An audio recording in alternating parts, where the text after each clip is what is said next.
Hello, I'm Vaughn Albury. Welcome to Ed Table Talk Unplugged. It's a show produced by the Communications section of the Ministry of Education and Technical and Vocational Training. It's here where we delve into issues of education featuring key persons and stakeholders. And here is my co-host, Denise Pratt. Thanks, Vaughn. Well, leadership matters, and school leadership definitely matters. We are told that everything rises and falls on leadership, and that is certainly the case among our instructional leaders at Stephen Dilleth Primary School, where Dr. Clinton Josey serves as the principal. He believes that it is imperative that our school administrators seek out and adopt best practices. There are approximately 3,500 teachers employed by the Ministry of Education, led by administrators and principals. Today, we welcome Dr. Josey, the principal of this Stephen Dilleth Primary School, to talk about leadership. What are your leadership ideas? And welcome. Brother Vaughn, it's definitely a privilege and a pleasure of mine to be here on your show. Definitely, leadership matters, even in the educational sector, more specifically so in administration in our local schools. You must realize what is your passion as relates to educational leadership. Are you a servant leader?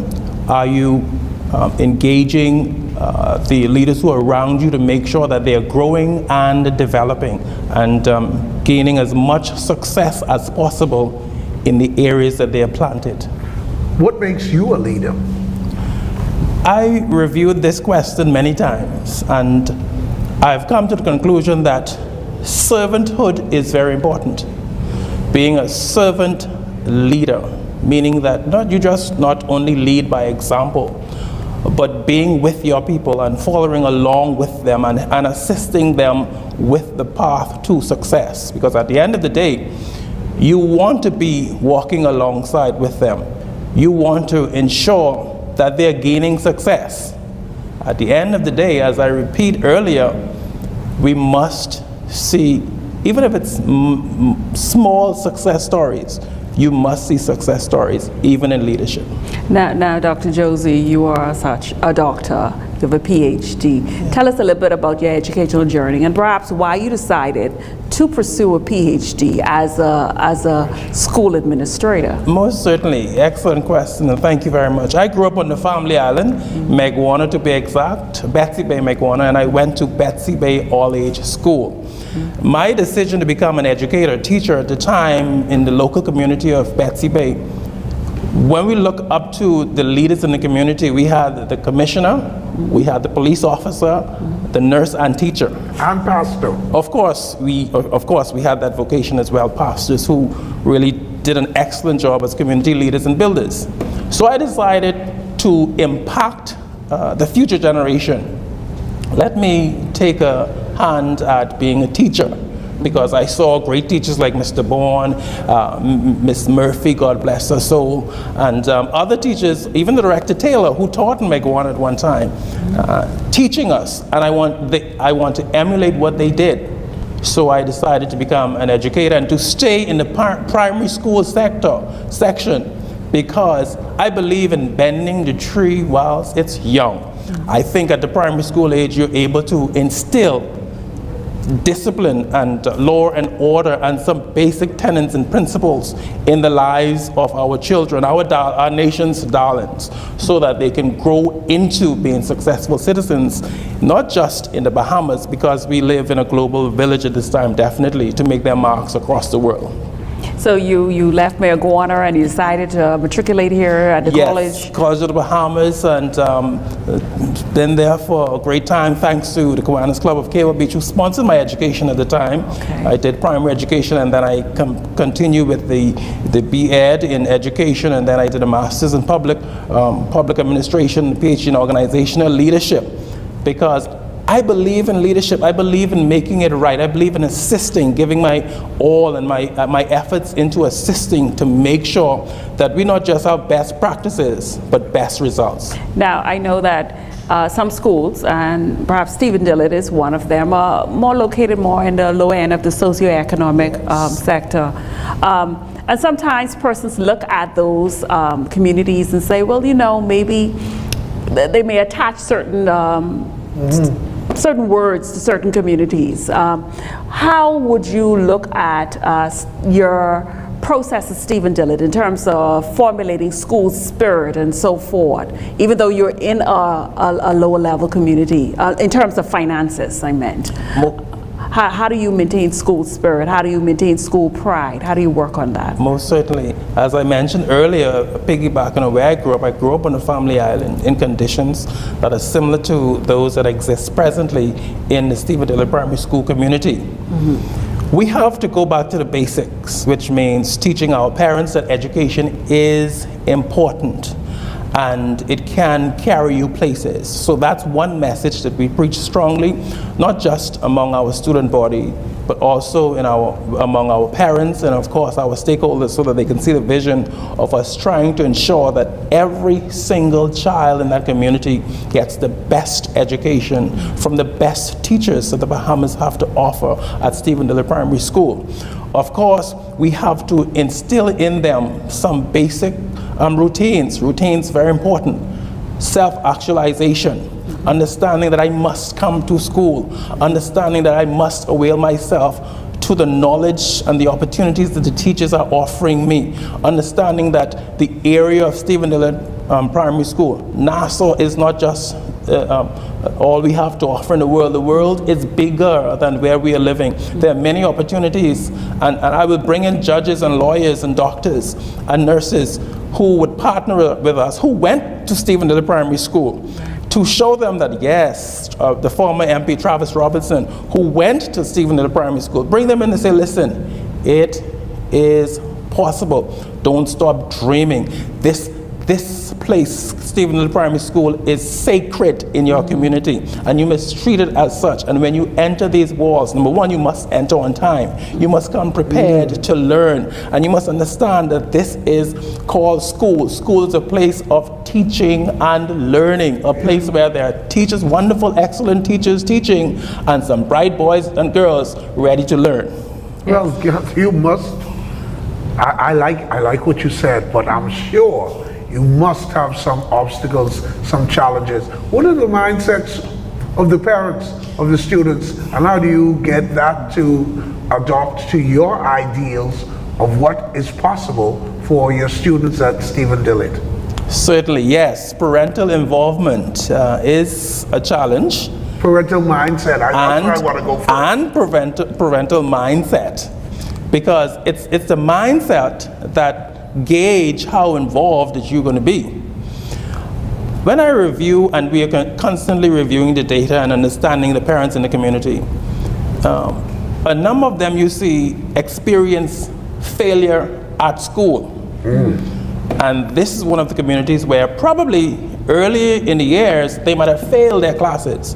So they see school as an obstacle, or school as an hindrance, school as something that's not important. So we have to bring them along and say, listen, you yourself can attest of classmates who were in your class who moved on and were successful, which means that the programs that Stephen Dillard Primary School offered worked. Which means that at the end of the day, since we have the data to prove that schooling at Stephen Dillard Primary School worked, and we have numerous graduates from Stephen Dillard Primary School who've gone on to do well. High flyers. High flyers, exactly. Therefore, you have to get back to basic and understand that education is important. You need it if you're a carpenter. You need it if you're pumping gas. You need it at the banks. You need it as a pensioner to help your parents. You need it even on this platform now to understand the gadgets and how to read. All right? So you can't duck it. You need the basic. You need the reading. You need the writing. You need the math to live and be normalized in society. Well, we're talking with Dr. Clinton Josey, the principal of the Stephen Dillard Primary School, who still has not told me about what obstacles he has encountered with parents. But we will get into that because it's time for our first break. You're watching Table Talk Unplugged. We'll get his answer when we return.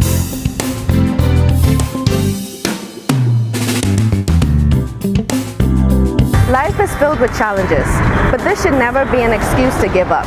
Students, I was once in your shoes. As a matter of fact, all the odds were against me. My parents could not afford a college tuition, but I did not allow my circumstances to determine my outcome. With the help of my family and persons in the community, I looked for every opportunity to continue my learning. Because of my hard work and dedication to my schoolwork throughout primary and high school, I was one of the first high school graduates to receive the Ministry of Education's Public School Scholarship, which afforded me the opportunity to be the first member of my immediate family to obtain a college education. As a result, today, I am living out my dream as a successful accountant. You too can live out your dream. Do not allow this pandemic to stop your education. Take advantage of all of the resources offered to you by the Ministry of Education. The ministry has secured devices and instructional packets for you to use at your advantage. Decide today that you are in control of your destiny. Hi, my name is Pauline Davis Thompson, better known as Golden Girl Pauline, a proud Baintown girl. And this community helped me to become who I am. I got a great education through the public school system, and you can too. I am here to tell you that great education is your #1 tool to get you out of your circumstances. The word education means E for excellent, D for dedication, U for unique, C for create, A for achieve, T for timeless, I for interaction, O for observe, and the big one, N, which means never, never, ever, ever, ever, ever give up on yourself, because your future is in your own hands. Come a little closer, please come a little closer. Come a little closer. Never, ever, ever, ever, ever give up on yourself, because your future is in your own hands. The Department of Education wishes to salute the more than 5,000 teachers in public and private schools throughout our country. Teachers and school administrators have demonstrated their commitment and resilience during this time by ensuring that learning opportunities continue for the more than 60,000 students in the Bahamas. Indeed, as Director of Education, I am very proud of the fact that during this most challenging time, in which we have seen the traditional on-campus instruction replaced with virtual instruction, most teachers have joined in and contributed significantly to our efforts in expanding virtual learning. While we eagerly await the conditions to permit us to return to full face-to-face instruction, this COVID-19 experience has indeed facilitated a paradigm shift in education, with the infusion of digital instruction and school management elements into the way we operate in the sector. Your embracing these new ways of doing old things will go a long way in helping to reform the education sector and improve student learning outcomes. Well, welcome back to Airtable Talk Unplugged. We are speaking with Dr. Clinton Josey, principal of the Stephen Dillett Primary School. Dr. Josey, welcome back. It's a pleasure to have you. Now, when we closed out during our last segment, we were talking a little bit about obstacles, and we know that everything is not always a pathway of roses. So maybe you can tell us a little bit about not just the obstacles, but what has Stephen Dillett done to, deal with those challenges? Certainly. Several challenges that we had to definitely monitor and manage. Parents, now we do have a goodly number of great parents who are doing well. And then again, we have struggles with parents who don't understand that education is important, so we would have struggles in bringing students late to school. That's an initiative that we had to have dealt with and created a discipline plan to correct students coming into our classrooms around 10:30. At one point, we had over 150 of them coming late. So we had to make a stringent discipline plan, thanks to Ms. Jones Turnquest and her committee, filled by teachers who decided, listen, school starts at 9 o'clock. So 9 o'clock you need to be in your class. Rationale, if you miss 1 hour and a half of teaching, you miss reading. Reading is every morning. Right. Which is basically fundamental to helping you with every other subject. So we put some measures in place, making sure you get a late pass, and after late pass, you are in detention. A number of late passes, you are in detention, etc. A number of parents would come and argue, why my child is being punished, not punished in a way, but given this pink slip to say he's late. I said, sir, because we're trying to improve the attendance at our school. So a number of them struggled. A number of them struggled with it. What are the struggles with that? The fact, law and order. Parents don't like to be told what they ought to do. For example, because it's incumbent upon them now to get up earlier, to feed their children, get them ready, and ensure that they are at school for a certain time. I remember my crossing guard, he came and he said, Dr. Josey, whatever you're doing is working, because I've been here for years standing at this gate. And I see when it's coming closer to 9 a.m. in the mornings, you see students actually running to get through the gate, and they live right across. So we were able to bring that number down in one session, in one term, from about 150, as I said earlier, to about 19 coming late. I wanted that's pretty good. Yes. And I want to ask you about your grade level assessment test. Right. I know students take that in grade 3 and then again in grade 6. That's definitely nationalized test. So tell me about how's that been going at your school? Certainly, all of these initiatives that we put in place kind of safeguard the instructional program. Yeah, get to school early would help. Yes, including the sitting of the GLAT exams. We would have been prized and honored in our district earlier in our administrative term there as the most improved school as relates to the GLAT exam. We would have seen some 15% increase across the board during that first term. Now the pandemic came, the COVID-19 came, and there was still a little struggle. But when we review our data, even as we sat in 2021, we would have seen, although they're online, they had a portion of hybrid, our students still maintain their own. All right, we didn't regress in such a way that we had massive failure. Mm-hmm. Looking at the circumstances, the connectivity, the device issues, electrical issues or electricity issues, mm-hmm. our students still maintain. So our school is maintaining its standard. And as we plan to go forward, we want to improve by some 10% in our next sitting.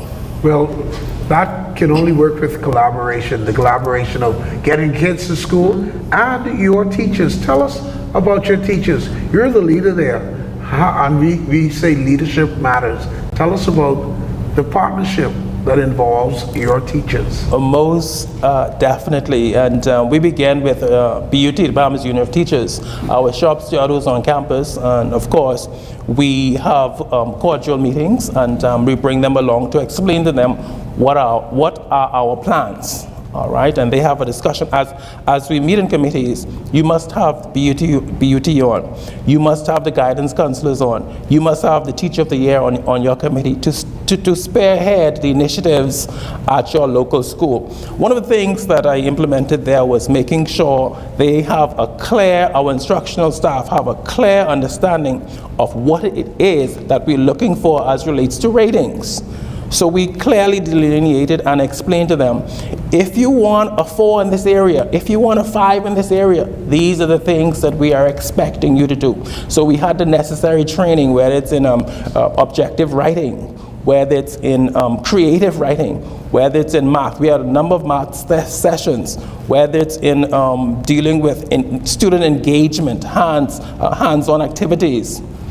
And they used these strategies in their classrooms. And at the end of the term, they were able to receive great results because they accepted what we were saying because it was in the best interest of our students and, of course, making our teachers better. And that's why I can say that we have the best and the brightest teachers across the length and the breadth of this country. I will indeed go on to say across the world. I like that. At I like that. the Stephen Little Primary School, Yes. where we are great people in a great place. Balance. Yes, but I just wanted to bring some clarification there. I noticed you talked about assessment ratings, and for Yes. persons who may not be familiar with it, that the rating goes from 1 to 5 for the Yes, teachers every yes. year, 5 being the highest, 1 being on the lowest spectrum.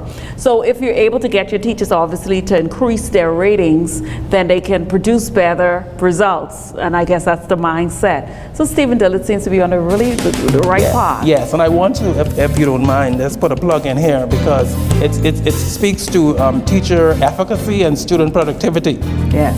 Which means, as you said, if the teachers are getting great grades, the results for students should be great also. Right. But I'm going to say here, but the instrument to grade that needs to be revisited so that we could ensure that that conversation is correct as relates to, yes, our teachers are performing, but do you have the necessary instrument to grade the performance versus the student productivity? Yes, well, we have a second break coming up, and if you're watching Airtable Talk Unplugged, stay with us, please. COVID-19 has forced students around the world, including the Bahamas, to continue their studies via online platforms.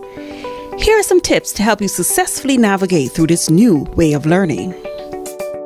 You should prepare for your online classes just as if you were attending a face-to-face class on your school's campus. So be on time. Wake up early and log on to the virtual platform at least 5 minutes before the start of your class. Set up a space that is dedicated to being used as a daily learning environment. This will help you to establish a routine. Your space can be at your dining room table, a library, or your church hall. It just needs to be a quiet place that is conducive to studying. Be prepared. Make sure your computer or tablet is fully charged and your camera is on. Use headphones, especially if you are in a shared space. Dress in appropriate clothing. Sit up straight. Remember, you will be in camera view. Mute your audio when your teacher is speaking. Be focused, be attentive, and actively participate. Before speaking, raise your hands, then type your questions in the chat box. Avoid distractions, and remember to always be respectful, kind, and considerate. Your teachers will be there to assist, and you will make online friends and create virtual study groups. Online study may be new, but with dedication and persistence, you will achieve your goals.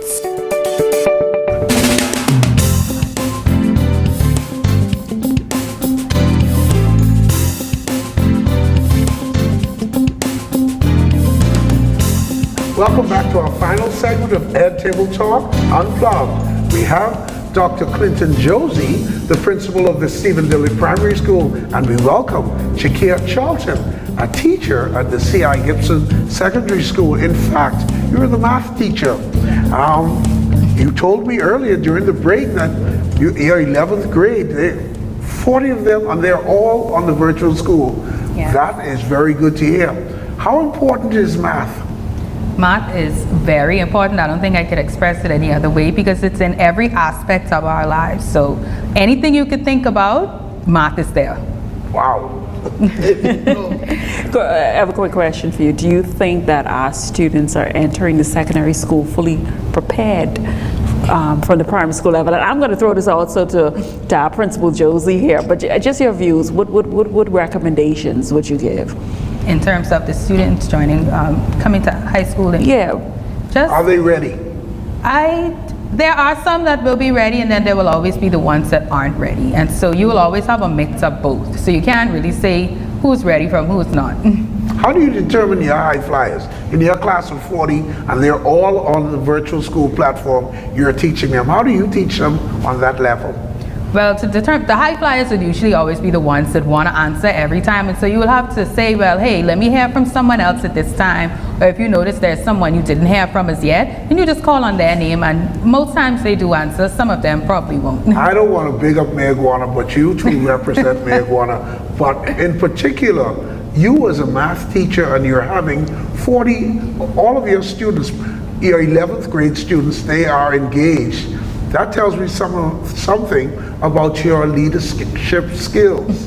What do you possess that makes you so special, other than some might think you're just a pretty young teacher?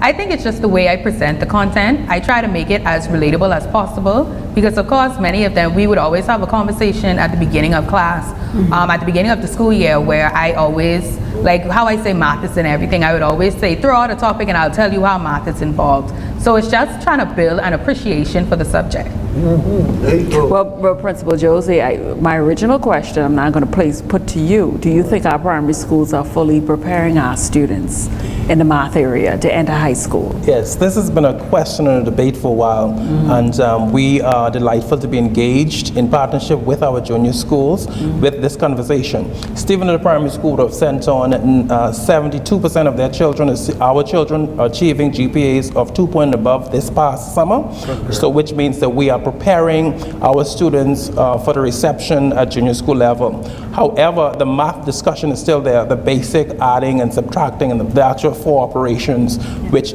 all of our boys and girls in the country, it's a country concern, it's a nationwide concern, that we must pay more attention to these applications, the concept and the computation, so that our children will be properly prepared to move on to the junior high school and further. But we're doing our very best. Dr. Roll in the primary school math section, our math coordinators in our school, our teachers, we're using our manipulatives, we are showing them real life experiences. Even in the virtual world, they're actually manipulating their homes to go and find math related objects to add to the teaching and learning process. So the primary schools, I believe, are doing our very best.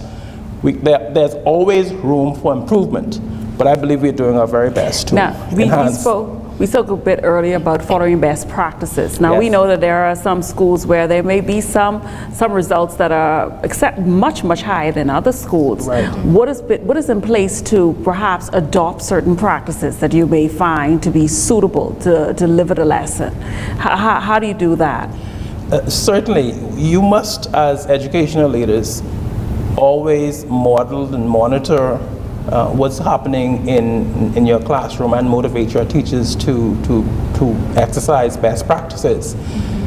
The workshops that we allow them to go to, and even among our teachers at Stevenage Primary Schools, you have our teachers teaching teachers and sharing and collaborating among themselves and calling one another into their virtual spaces. It's easier now.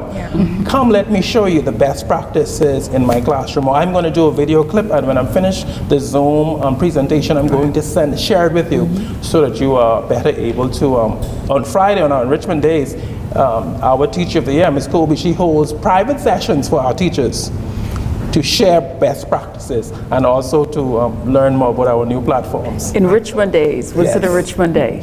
An enrichment day is a day on the virtual schedule for the Ministry of Education where students are given live worksheets to work kind of independently, and also where teachers call in the struggling learners for one-on-one sessions in reading, in sight words and numeracy, and also we have meetings and training sessions, and also engaging the students where we have this learning gap, because we have had a learning gap over the past 2 years. So those students we're trying to reach out. Our Vice Principal, Ms. Chakia, she has a wonderful reading club on Friday mornings with her Ladybird club. She calls it Ladybird on Fridays, where they come and they learn the literacy skills. Boy, we wish you both. Yes. We wish you both success. Yes. Thank you so much for being a part of our program. It looks like we have to wrap it up. The time has gone by so quickly, and I'll turn it back to you, Vaughn. Yeah. Well, it's certainly been a pleasure to have you both give insight into your roles at the C.I. Gibson Secondary School and at Stephen Dillard School. Thank you so much for joining us, and we wish you every success. If you would like to receive updates on what's happening at the Ministry of Education, visit our website or hit us up on Facebook, like and subscribe to our YouTube channel and other social media platforms. Text 819-BMOE or 819-2663. Again, thanks so much for tuning in. Thank you both. And I thank you, my co-host. Thank you as well. It has been a pleasure. Yes. Join us again for another edition of Ed Table Talk Unplugged.